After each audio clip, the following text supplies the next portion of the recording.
Delhi Chief Minister Sheila Dikshit has refused to accept Metro man E. Sridharan's resignation a day after 6 people were killed in a metro bridge collapse in the capital. The Delhi Chief Minister said Sridharan had shown high moral responsibility by offering to step down, but said she could not accept his resignation because Delhi needed his good work. Meanwhile, the Chief Minister is also set to hold a cabinet meeting later today where the issue of Sridharan's resignation as well as the challenges before the DMRC are expected to come up. There has been pressure, remember, on the Delhi government to complete the metro rail project before the 2010 Commonwealth Games. देखिए, हमने नामंजूर इसलिए किया है कि metro एक ऐसी काम है दिल्ली के लिए जो बेहद ज़रूरी है और इससे दिल्ली को राहत भी मिली है। दिल्ली में बहुत इससे एक दिल्ली का नाम भी रोशन हुआ है और उस सब के पीछे उसको कार्यान्वित करना, समय पर बनाना, अच्छी तरह से चलाना, उसका श्रेय श्रीधरन जी को जाता है। तो इसलिए हम लोगों ने मैंने नामंजूर कर दिया है। And even as a probe is called into who was behind the negligence in the construction of the metro bridge that collapsed yesterday, construction company Gammon India has said they are in no way responsible for the incident. Company Vice President said Gammon India has not made any mistake on their part and that one should wait for the probe report to emerge before saying anything else. Sanket, we do know a cabinet meet is likely to be held today. And of course, getting Sridharan to stay on as a DMRC chief will be topmost on Sheila Dikshit's agenda right now.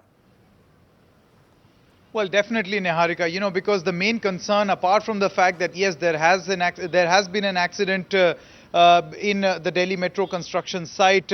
So while the investigation into that continues and Sheila Dikshit maintains that the probe report will in fact be submitted later and those responsible will in fact be pointed out. The bigger concern here as far as the Delhi government is concerned is the fact that E. Sridharan remains at the helm of affairs because the priority of this government is clearly that the Delhi metro construction is complete before 2010, before the Commonwealth Games, and that the government believes can only be done if there is a person like E. Sridharan who has been rewarded with highest civilian honours also, who's a 77-year-old technocrat who has proved his mettle and worth as far as the government is concerned. So clearly the topmost priority here is to make sure that this project goes on and the person who is at the helm of affairs remains, because if that does not happen, if E. Sridharan decides otherwise, then the bigger challenge here for the government will be to find a successor, and then there will be a whole problem of how the entire process should be executed. There might be some amount of red tapeism and then eventually will lead to slowdown of work, something that the government at this particular point wants to avoid. So the topmost priority here, apart from the fact that they want to carry on the investigation, is to make sure that E. Sridharan remains and the project continues. Clearly, it seems after this particular incident, the blame game has actually begun.